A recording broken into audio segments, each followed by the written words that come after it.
This week on the Andrew Yang podcast. How do we get people to engage in mental health in the first place, right? Like, we live in a world in which it's so easy to avoid it, right? We could just go on TikTok, we can go on Instagram, we can watch TV, but doing the work is hard. You have to sit there and want to do it. And I think the cool thing about AI is that, okay, if before the atomic unit of getting started was like committing to a therapist saying, okay, we're going to do 5 sessions together, 10 sessions together, whatever. That's like a lot of work. Yeah. Maybe now the atomic unit could be like, all right, let's start in 5 minutes.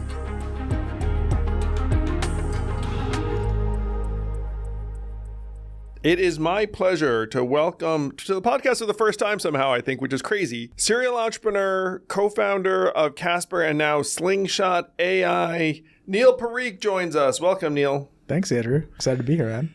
So you're going to try and make 1 billion people mentally healthier, which is fantastic. And we're going to dig into that. But one thing people generally enjoy is the origin story, particularly of a successful serial entrepreneur like yourself. You and I met years and years ago. You were coming out of Brown University, my alma mater. I had started a sleep company called Casper that went on to great heights. Am I right that there was a point in time when you were pre-med where you were heading down that? Yeah. You were pleme. All right. For those of you who don't know, and no one knows, unless you're a Brown grad, pleme is a program where you get into med school as a freshman, essentially. Like, you have to be very, very smart. And then you get into college and they say, look, as long as you keep your nose clean and don't screw up too bad, you're automatically admitted into med school. So plemies at Brown tended to party more than the typical med student because, you know, they're already admitted. So am I right that you walked away from career as an MD, the Asian dream? I did. That's true. Yeah. I mean, so, you know, my story was I didn't know anything besides medicine as a kid. My dad was a doctor. Where was this? A pulmonologist in New Jersey. And my mom's a microbiologist. My sister is now emergency medicine doctor. So everybody in my family has been in healthcare forever, like a good Indian family. Sure. And so growing up, I'd done a bunch of other stuff. Like, I was on the robotics team, but it was always like, you know, super focused. Like, I'm going to med school. I'm going to be a doctor. So I didn't even know what Brown was. I'm not going to lie. To me, it was not, you know, like some lifelong dream. Like, I have to go to Brown, you know, no grades, all of that stuff. To my parents, it was, there's one Ivy League school that lets you get into medical school when you're in high school. From the get-go, yeah. And that is Brown University. So we're going to have to go there. So I applied, and like, you know, it's almost random at that point, like who gets in. And so I was lucky I got in. So I went through Brown undergrad. I studied what was called COE, Commerce, Organizations, and Entrepreneurship. It's this like made up sociology meets biotechnology meets other things, because we don't have a major in entrepreneurship really. I think now they might at the school, but I got interested in that. But then, you know, I went to med school. I did my first year. You did? I didn't even know that. And sorry. And you know, it was partly because I'd actually applied in my 3rd and 4th year in college to like McKinsey and Goldman and tried to do other things as well. And I couldn't get a job anywhere because they were like, hey, this dude has done a bunch of random things, but is clearly not qualified to be able to go work at Goldman or McKinsey. And no, I'm joking, but well, yes. no, you were just, just like, so you clearly weren't super passionate about being a doctor. You were already. But the thing is, what's interesting is I actually was really interested in this idea of trying to figure out how to help people. For me, it's always been about like a culture of service. Like in my family, my dad has always talked so lovingly and seriously about his job and the desire to help people. And so I think that was always inculcated in me. Now the problem is I get to med school and it's like the army. It's total opposite of undergrad, right? Because you get there, and whereas we were used to in undergrad asking lots of questions, doing independent studies, like going off and creating things, med school is like being in the army. Like, you're just sit down, shut up, memorize things, don't ask questions. Your job is not to figure out why things are happening the way they are. They're just to memorize things for the most part. And that was rough for me, because going from a very liberal education in which I can explore into medical school was a hard transition, to say the least. And now I was inspired because our mutual friend Rajiv and Brad, they were in medical school a few years ahead of me, and they had taken a few years off to start a company. So I told my parents after my first year, hey, my friends Brad and Rajiv, they left medical school for a few years and were really successful and started a company. So I want to take a year off and give it a shot. And so I'm sure they love that. No, I'm kidding. They hated that. So my parents were so upset. Yeah. And they were like, I don't care who those people are. You know, they're it's never going to work.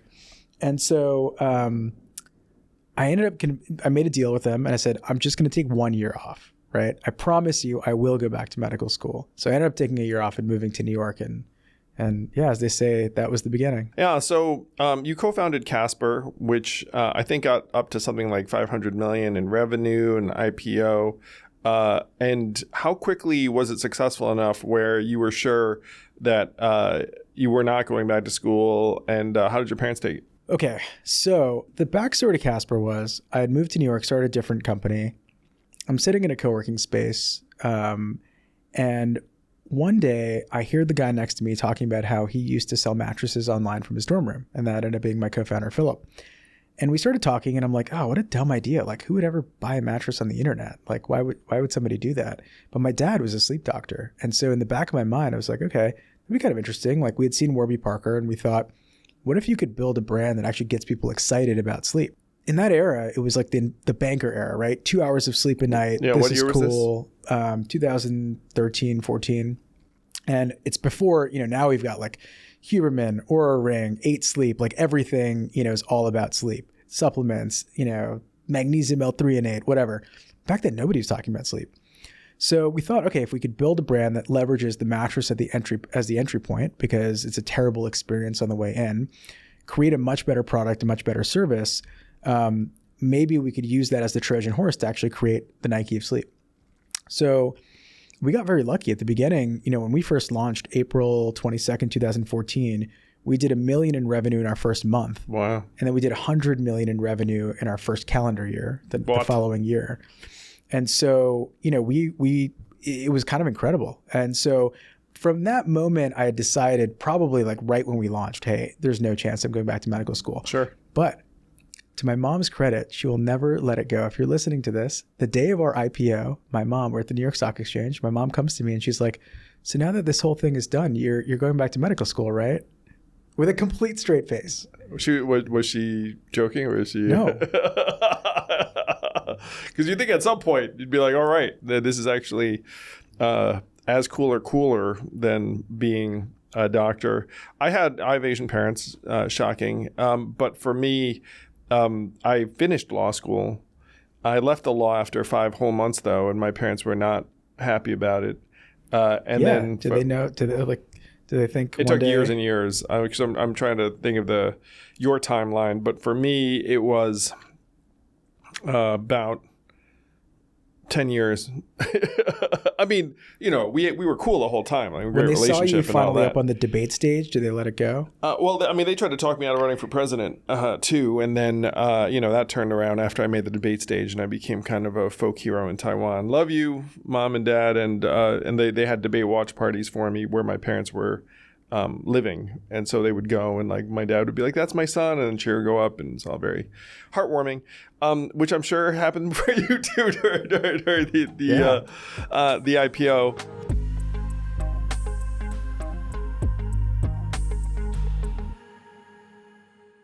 Thank you, listeners. Please make sure to like and subscribe. And if you have any questions, send them to mailbag@andrewyang.com and we'll do our best to answer them. Thank you.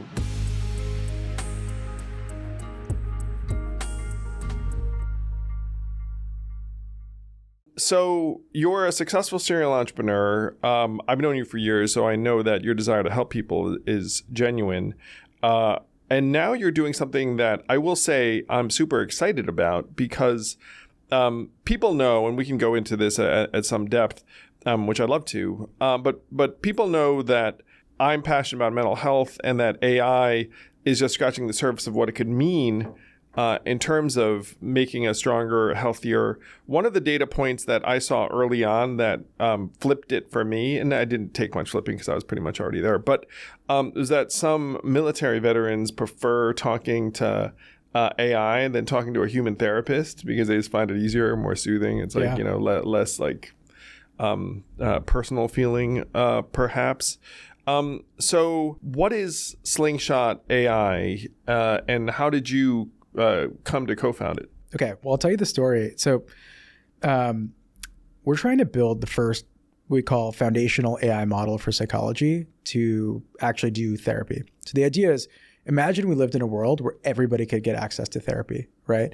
Where it doesn't have to go from being $150 or $250 an hour. You don't have to wait a year to get access to care. Wait. So let's get personal for a second. Have you seen a therapist? Oh yeah, of course. So a lot of this stems from my own story, to be honest. Yeah. My high school sent me to a therapist when I was freshman or sophomore, and I was a little bit angry-seeming, angsty. I had this lock of hair that sort of covered part of my face in the 80s, 90s. Her name was Sue Denby, delightful. So they brought her in, or she was at the school. I think she was a graduate student of some kind, and so she would sit with me and we would talk, and I'd be like, I'm happy to talk about myself for 50 minutes or whatever the period was. And so that was my first exposure to therapy. I was either a freshman or sophomore in high school, and enjoyed it. Well, benefited from it. Sue did say at a certain point, she was like, you know what? I think you're fine. And I was like, I think I'm fine too. But this has been, like very fresh and enjoyable. But you're one of the lucky ones who got access to care. Oh yeah, imagine sure. all the other Andrews that are out there that never got help. Look, when I got home, I could just shut the door and be alone. But like today, the kids never feel like they're alone because they've got 100 people on their smartphone who can talk to them or say nice or mean things at any moment in time. So saying, okay, so that was my first experience with therapy, not my last. It's like also my brother is a PhD in clinical psychology. So I've been a big believer in therapy from the get. I think that this isn't like a 10% of people problem. The problem is we've been approaching this from like, oh, this is like a narrow problem. All of us have this problem, right? Virtually everyone can benefit for sure. Everyone can benefit from this because when you think about, Jonathan Haidt talks about young people, college students, younger people. We talk about older people. For me, it stemmed from in medical school, they don't teach you really about therapy, right? My parents, we had not discussed it. It was not something that was brought up in an Asian household or an Indian household that like mental health care is something we think about. It was often like high stress, like perform. And to their credit, I am a lot of who I am because of my parents. But I think at the end of the day, there is another way, right? And so I'm in the middle of helping run Casper, right? We're scaling like crazy. I'm having crazy stuff happen in my personal life as well. And I'm like having a meltdown and I do not know where to go for help. And so my friend is like, hey, you should go see a therapist. He gave me the number of someone who's amazing and it transformed my life. And so I started going to therapy. And it was, for me, a little bit of a rude awakening because it's imagine going from like zero, like an empathetic person, but somebody who's not experienced therapy into like, we're trying to figure this out while flying the plane at, 600 miles an hour. And then I started to unlock this whole world. I did this thing called the Hoffman process where you go, it's like a self-development program that's a week. That changed my life. Then I started exploring lots of other things, meditating. And so I went on this whole like self-work therapy journey. And what happened is as I started to talk about it, more vocally out loud because this is like 2015, 16, 17, there was still quite a lot of stigma and shame around it. But to my founder friends and to my friends, I'd start talking to them about it when I'd see people that were having a hard time, like, hey, maybe you should think about this. And that really opened the door because then I was able to help, 20, 30, 40, 50 That's people great. Over time get access to therapists and stuff. And so that was the nexus of it. And then this idea came about because post Casper, I was trying to figure out what to work on. This is like this crisis of meaning of like, what do you do that's meaningful that can help people? I saw GPT-3 come out and I was like, oh, that's like the most obvious idea in the world. Like everybody's struggling to figure out how to get access to care. It's super expensive. The average person will only ever see, if any therapist, only one therapist and only do one therapy session in their life. Wow. Because the problem is most people go to it and they're like, this isn't for me. I don't like it. I didn't like the person. And so it's a problem from many different angles. And so when I saw GPT-3, I was like, people have been trying to figure this out since Eliza, right? In the 50s, people were like, hey, let's try to build, something to do AI therapy. And so I started meeting computational psychiatrists. I tried to, put together the pieces and I'm like, okay, I'm going to just find this company and invest in it because I want it to exist. And I started meeting dozens and dozens of people, and we couldn't figure out anybody that was actually going to do it. And then I got lucky. One day I met my co-founder, Daniel, through his brother at a conference in San Francisco. And Daniel had been thinking about this problem forever because he actually is the son of a social worker and a psychologist. He actually did research in mental health and AI, but he's one of the most brilliant machine learning engineers and researchers I had ever met in my life. And so we went for a walk around Union Square on like a Sunday. And then we went to a whiteboard. We came up with this, we're like, okay, let's just do it, a master plan. And to his credit, we started working together the next day. Wow. Yeah. And so when was that?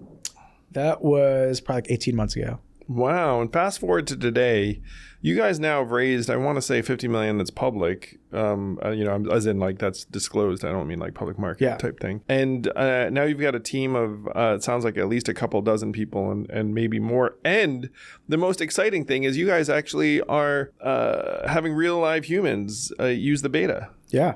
So the way it works is that we are trying to build a model that helps people directly.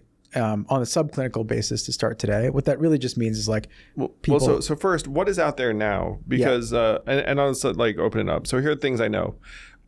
There's obviously therapists. Then there's telehelp or remote therapy, which people might have heard of BetterHelp, that sort of thing. And there might be issues. And then there are AI tools, but the AI tools are rudimentary or not. And one of the things I saw was that they just try and give you something that might be an immediate answer to whatever you're struggling with, but may or may not actually help you develop tools, capacities, strength, mental health, etc. Yeah. Even ChatGPT. We've talked to, there's tens of millions of people that are going to ChatGPT and putting in, be my therapist, help me with this, right? Yeah. I feel like shit. Help me with this. Now, the problem is the traditional AI model. So I think you're right. There's therapists. There are the telehealth platforms, which are increasing access to care. There's the ChatGPT of the world. Let me write a prompt and try to get the AI models. Now, the thing is that these models are incredible, but they're not designed out of the box to do that, right? If you go to ChatGPT and say, I'm angry, it's going to say, I'm so sorry you're angry. It's totally normal to be angry. Here's 3 resources for your anger or something like that, right? It's just going to validate whatever you're feeling and tell you what you want to hear because that's literally architecturally how they're designed, right? Human annotators go in when they're training these models and select which of the responses they like better. And nobody's ever going to pick the harder one, right? That's why these models out of the box are never going to say, well, why is anger a problem? Are you sure you're not the problem? Should we dig deeper on what's actually going on inside? ChatGPT will never say that. I'm angry. And then ChatGPT would be like, oh, why are you angry? Tell me about that.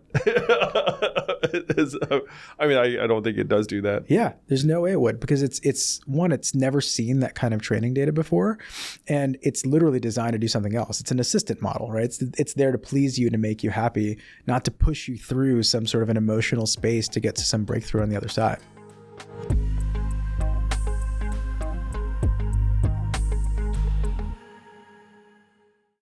This podcast is sponsored by Helix Sleep. Sometimes you wake up on the wrong side of the bed, your back hurts, your neck aches, you don't have the energy you want. You know what? It might be your mattress. And you know one great way to find out? Get a new one. Go to Helix Sleep and take their sleep quiz, get a personalized mattress sent to your door with a money-back guarantee. I know, people can try a mattress and then turn it around. I've been using my Helix Ultra Dawn Firm mattress for months and months, and it has been a game changer for me. And what's wild is that my kids seek it out, even though it was not made with them in mind. I'm sure if they took their sleep quiz, it would have said soft, soft, soft, or whatever the heck kids like. Anyway, check out Helix Sleep for snoring, back pain, sleep apnea, just sleeping through the night, too hot, too cold. Helix Sleep can help. Go to helixsleep.com/yang for 27% off site-wide plus free bedding bundle, sheet set, and mattress protector with any Luxe or Elite mattress order. That's helixsleep.com/yang for 27% off site-wide plus free bedding bundle, sheet set, and mattress protector with any Luxe or Elite mattress order. Exclusive for listeners to the Andrew Yang podcast. helixsleep.com/yang.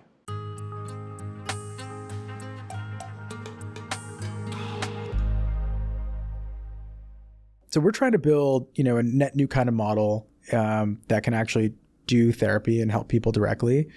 We have people using it in a private beta. So we've got like 250,000 plus people on a wait list that are waiting to use it. And we're kind of starting to let people in. We should definitely get the Yang Gang on it. Try to get you guys some early access. Well, that would be awesome. I mean, if we could get some Yang Gang access to this beta, I mean, who knows? Maybe we'd help them from the get. Yeah. And also help their company's tool to get better.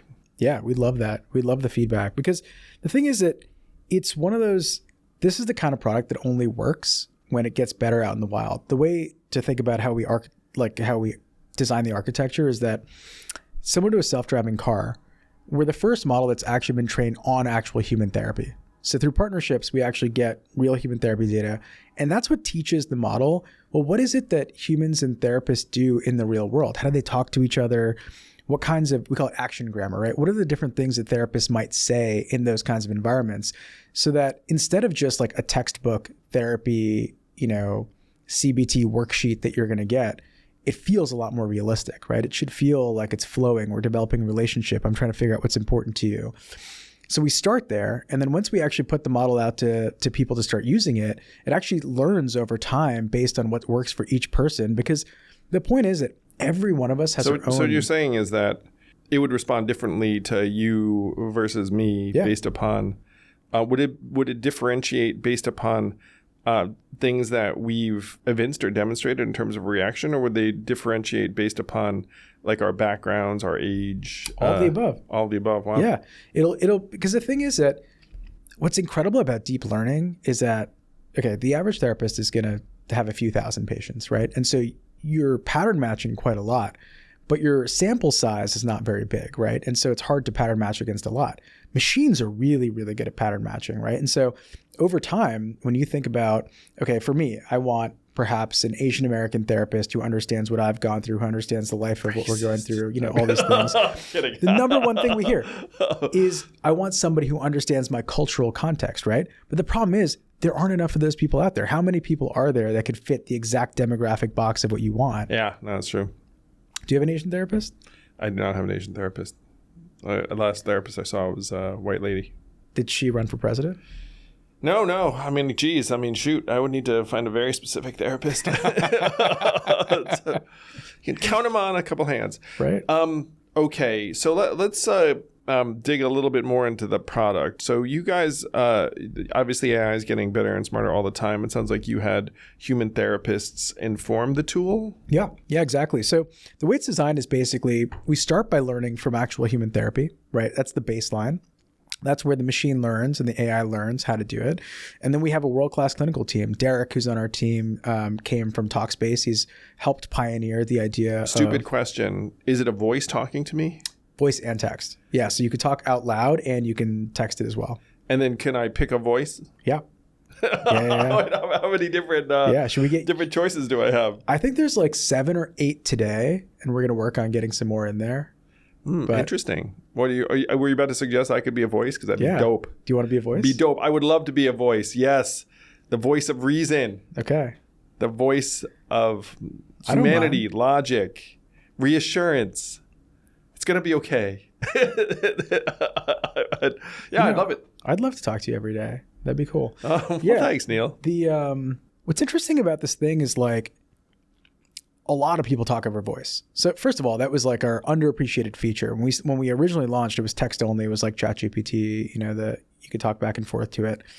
When we launched voice, things went bonkers because people will have totally different conversations over voice and text, right? Because that's true. You will say things out loud and you're like, what did I just say? I can't believe I said that out loud. I'm willing to share more and be more expressive. That's a different medium. You'd communicate totally differently. It's true. Yeah. Now, text is easier if you're like in the bathroom, on the subway, you're going somewhere, you're moving quickly, you're about to have a hard conversation, something's going on. So people use both. I will say I write to organize my thoughts. I do journal, that sort of thing. Like I'll write things to myself. Yeah. So that could be very useful. But I do think talking to someone is just a very different experience. And it occurs to me, and this is obviously very, very prospective, but it's like, so there's text, there's voice, and then eventually there'd be some video avatar like talking to me. Yeah. exactly, right? We'll have a version of it that at some point is a video you could talk back and forth. Maybe it'll be a Zoom call. We'd have no idea. But like the pace of iteration is insane, right? I mean, I think we take for granted that 2 years ago, there was no way that we could do stuff like this, right? There's no way you would have a bot that could talk to you, understand who you are, that could talk over voice and text, understands what you're saying, can use different intonations and tonality. And so the pace of development is crazy. I think that what we're going to be able to do in just a few years is mind-boggling. I mean, these models out of the box can already, they can be used in multiple languages. They know how to do physics and chess, they how to play chess, they how to do, So as a baseline from which to operate and create a therapist on top of, it's incredible. First, so let me, and I said something early that pointed in this direction, but some people be like, oh, technology could never be a better therapist than a human being. Yeah. Which I totally disagree with. So you're making the point that, look, you just have more data, more patients to refer to. I'm going to say something. I apologize if this, is a sad thing for anyone. But the last therapist I saw was an unhappy human being. And I was like, okay, I cannot be getting therapy from someone who clearly is having problems themselves. Yeah. I mean, imagining that humans are superhuman, which I think a lot of us do in various ways, it isn't sensible. It's like, by the way, and this is also kind of funny, but I have a family who went into, mental health field. A lot of people going to mental health fields had struggles. It's 100%. one of the things that kind of guides you into it. Now, I'm not saying all therapists have problems. A lot of therapists are perfectly sound and I've had varied experiences, but that's sort of the point that, they're human beings, varied experiences. So I am someone who thinks that this is something that technology at a minimum can be value add. And that's something that people now readily acknowledge in the medical fields. It's like where you have these graphs where it's like humans here, AI is a little higher typically, yep. And then human plus AI is higher than either. Totally. So at a minimum, you'd have to say that AI would be a useful tool in leveling up therapy. And at a maximum, you'd say it might just be better for some people in some circumstances. Plus, to your point, the access is much more widespread. Yeah, I think it's access. It's about having it in your pocket. It's about, imagine a world in which it's not hundreds of dollars, but it's $10, $20 a month, right? It's like your Netflix bill. And you have unlimited access. The other thing that people talk about a lot is switching therapists is really hard. So for me, it's always been a challenge whenever I want to go talk to somebody new. You're like, okay, well, I have to go explain my entire life history to somebody else, which is now going to take the first 3, 4, 5, therapy sessions to dig into something again, where it's like, AI has that memory, right? You can end up switching inside at some point. You'll have different therapists you might be able to talk to or therapy models that you might be able to talk to. And so I think it's going to be amazing. And I think that the ability to me, the most important thing is going to be, how do we find the right fit for each person? Because if most people end up going to therapy and they don't find the right fit, the biggest problem today is that they can't find the therapist, they can't afford the therapist, and they're not willing to open up. Yeah, totally. Yeah, I think that's a real issue where, money, resources, that's real, time, that's real, and then fit is also real. I mean, a lot of people will try, like you said, one therapist one time and be like, wasn't a fit. What am I going to do? Interview 10 therapists? I mean, that's not realistic. Yeah. And then imagine, I don't know what you were doing when you were on your, touring the country, going on your presidential campaign. We work with a bunch. We have, a bunch of athletes that are investors in Slingshot because they saw what we were doing and said, this is something I need because I'm an NBA player, I'm an NFL player, I'm a MLS player, whatever, Premier League player, traveling around. How am I going to talk to a therapist 5 minutes before a game? Or I'm at the Super Bowl and I'm about to have a meltdown. I need somebody that's going to help me out, right? And so I think it's actually it's not just an access thing. I think it is an access thing, but it actually has the potential to do something that's when we think about the capabilities of human performance, right? It's not okay, access means let's give everybody a subpar product, but it's going to be, a 50th percentile product. No, I think the beauty of AI is we can give people 90th or 100th percentile products at 1/100th of the price.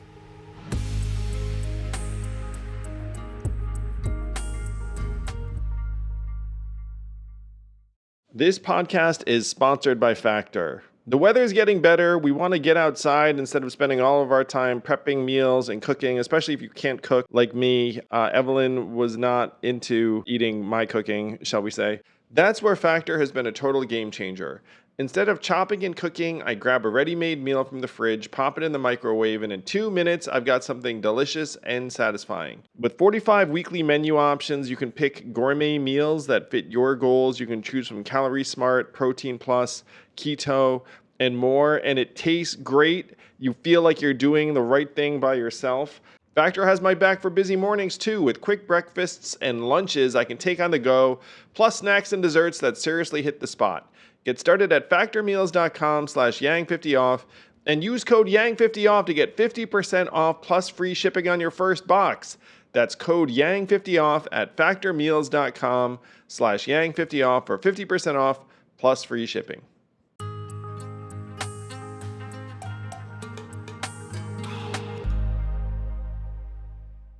So one of the topics that's been near and dear to my heart the last number of years has been the struggles of men and boys.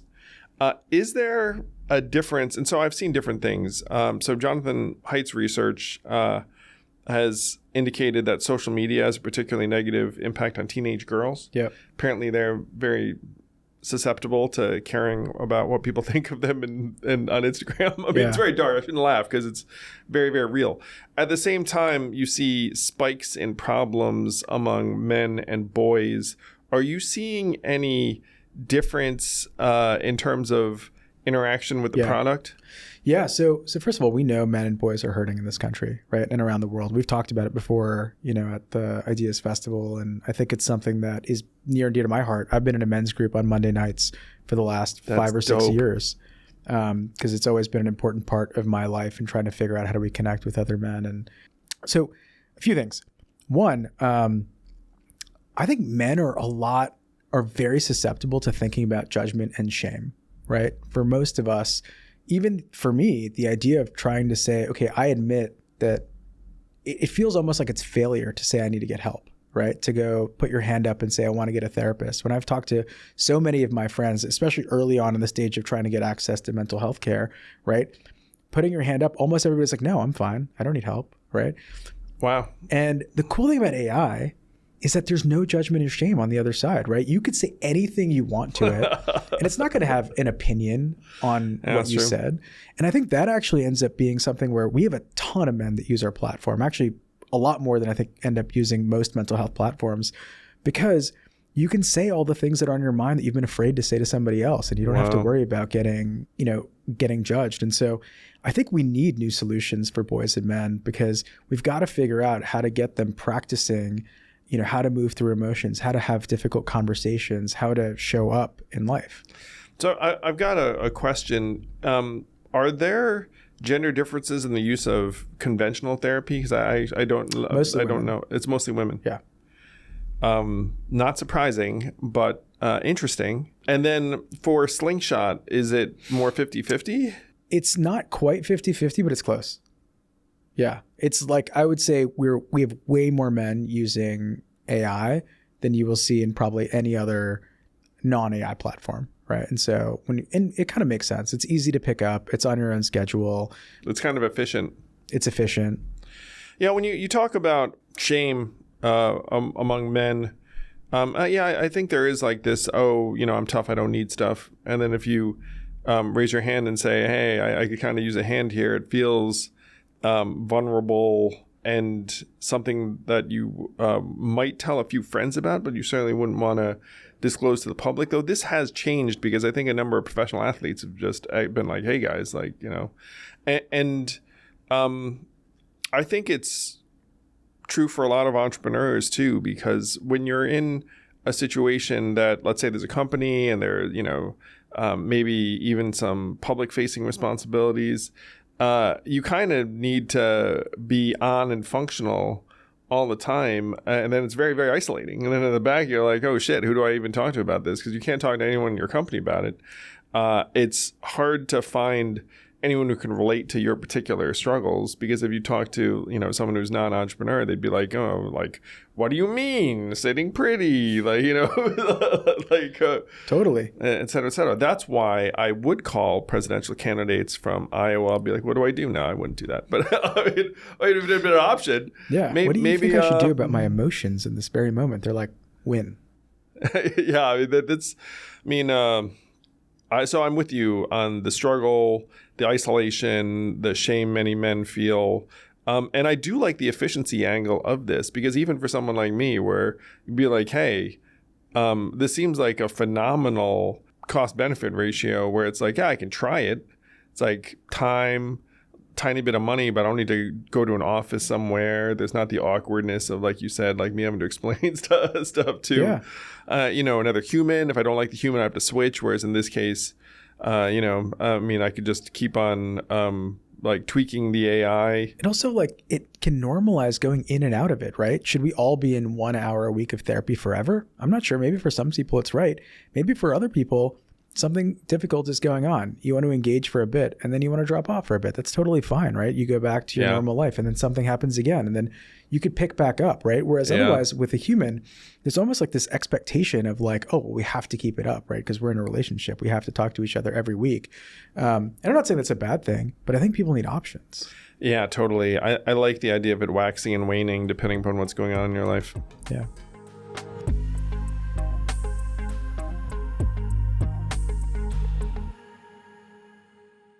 This podcast is sponsored by ExpressVPN.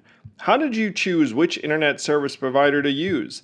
The sad thing is, most of us didn't have much of a choice because ISPs operate a lot like monopolies in the regions that they serve. They then use this monopoly position to take advantage of customers, and yes, they even sell your data, your activities to advertisers and big tech companies, and you don't see a dime. That's why I protect my internet surfing and devices with ExpressVPN. When you use ExpressVPN, it's like a magic portal to a perfectly safe and anonymous internet. And don't take my word for it. This is the #1 VPN service according to CNET. It's used by major companies all over the world. So stop handing over your personal data to ISPs and other tech companies who then mine your activity and sell off your information. Protect yourself with a VPN I trust to keep my privacy online. Visit expressvpn.com/yang. That's expressvpn.com/yang to get 3 extra months free. Go to expressvpn.com/yang right now to learn more.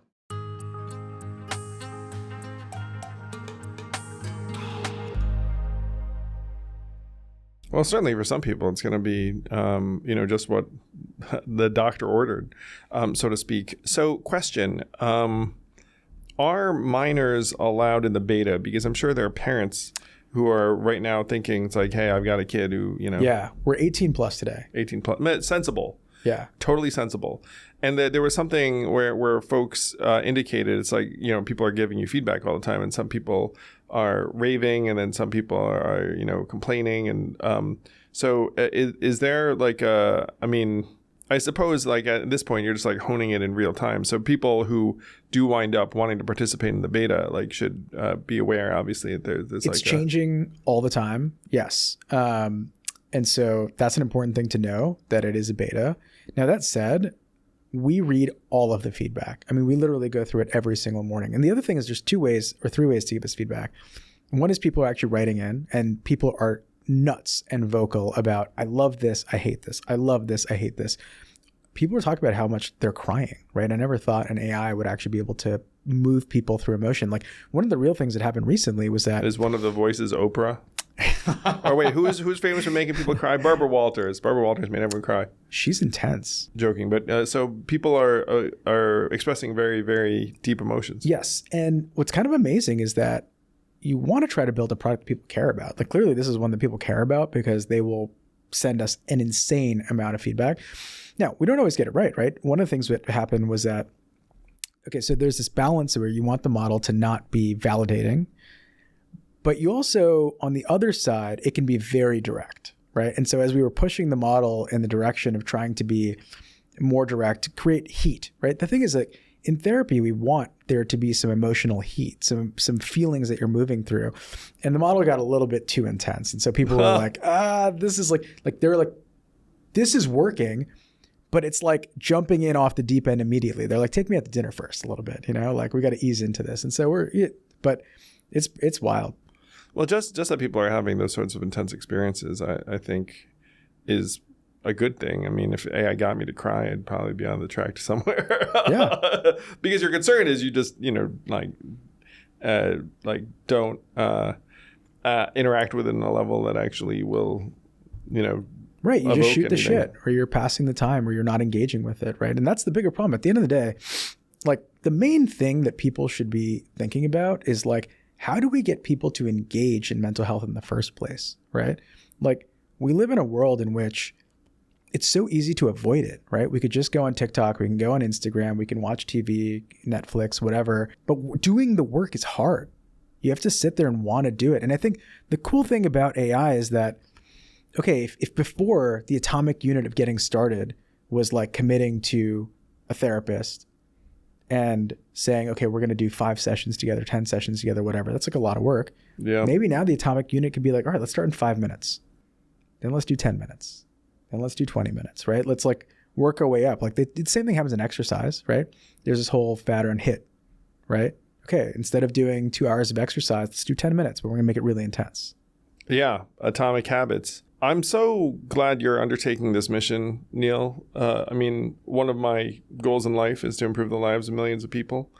And this is one very, very real, direct way to do just that. AI, people know that I think it's going to have a range of impacts. Some of them we're not going to be excited about.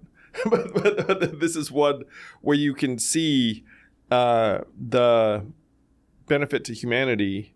And I'm glad it's you, because I know you're a good man who's genuinely going to try and build something that helps all the people that use it. So if someone wants to try and participate in the Slingshot beta, maybe we can put a link on the podcast with some kind of referral code, and they can sort of raise their hand and say, hey, I'm Yang Gang, to be able to use it. Link. So we'll drop a link to the podcast so that people are able to do so. The website is slingshot.xyz. Yep. If someone wants to keep up with you, the company, your work, your mission, your journey, how can they best do so? I'm at Neil Parikh on Twitter, and you can also hit me up on LinkedIn. Yeah, we'd love to have you guys follow us. Well, I'll be following Slingshot AI every step of the way. Now you got me thinking. It's like, geez, man, I should get myself a therapist, either human or otherwise. Congratulations, my friend, and maybe we'll have you back as this thing continues to develop. But I'm glad that you can demonstrate that, that, like, there are things we can do that can improve the human condition. Thank you. It's an honor to be here, man.